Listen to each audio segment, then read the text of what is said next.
Government has now backflipped on its opposition to mandatory jail terms for hate crimes and will now support a push to lock up serious offenders for at least 6 years. Joining us live is the Shadow Home Affairs Minister, James Patterson. Good to see you, James. So it's going to pass now. Your response, sir?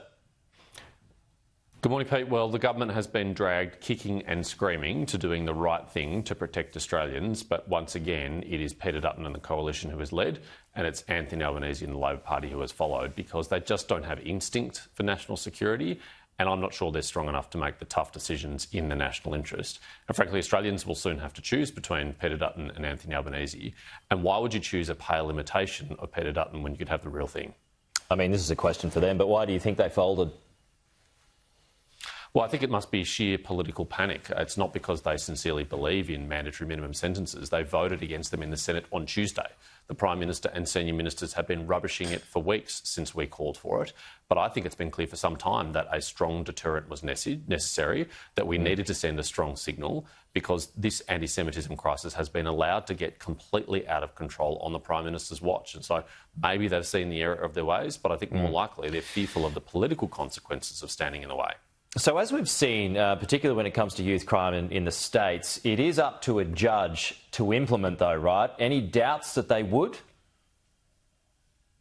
Well, the Parliament is being very clear about our intention. The Parliament will pass legislation today which says that if you commit a Commonwealth terrorism offence, that you should go to jail for 6 years, and that if you display a prohibited hate symbol, you should go to jail for a year, that if you urge or threaten violence against a place of worship or other religious centres, that you should face serious consequences. And our expectation is that the judiciary will be bound by the law and implement the Parliament's will.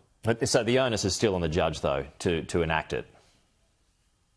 Look, there really is no discretion here. We have set a mandatory minimum sentence. The judges are free to impose sentences a lot longer than those mandatory minimums, and there will be some cases where that's very necessary. For very serious terrorism offences, people can be jailed for 20 years or more.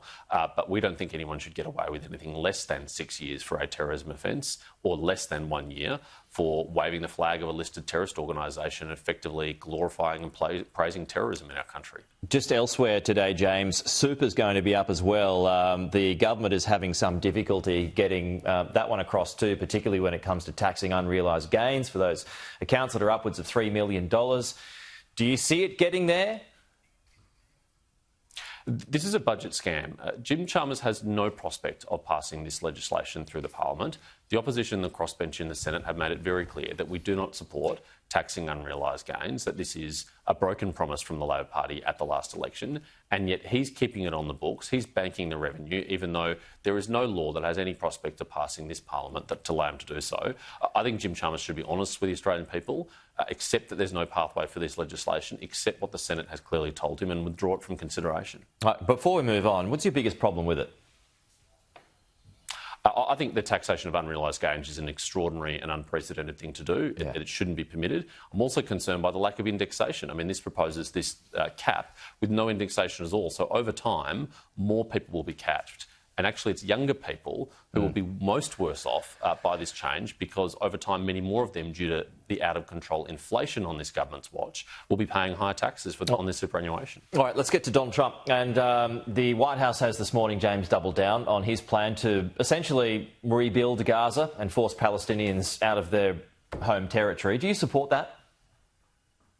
Well, we've still got our long-standing bipartisan position, or I should say a formally bipartisan position, of a two-state solution negotiated between the parties in Israel and Palestine. Of course, the Labor Party has walked away from that. They now believe in a unilateral two-state solution imposed from the outside without a peace process, and they voted for that in the United Nations. But we believe that there should be self-determination for the people of Israel and for the people of Palestine, and that they should be able to live in secure and safe borders. So it sounds like you don't support that then, what the US president is proposing.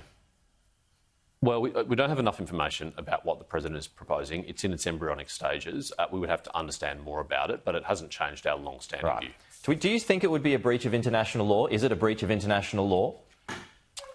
I'm not an expert in international law, Peter, and I'm not going to provide international legal advice to the President based on one press conference that I've seen and some initial comments and thoughts.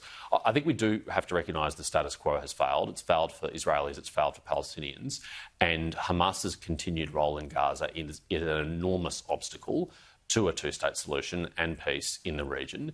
And we do have to work how to get rid of Hamas from the region, and we're going to need some global and regional leadership to achieve that. All right, James. Good to chat as always. We'll talk to you again soon. James Patterson, they're coming to us live from Canberra. Well, Maori leaders and politicians in New Zealand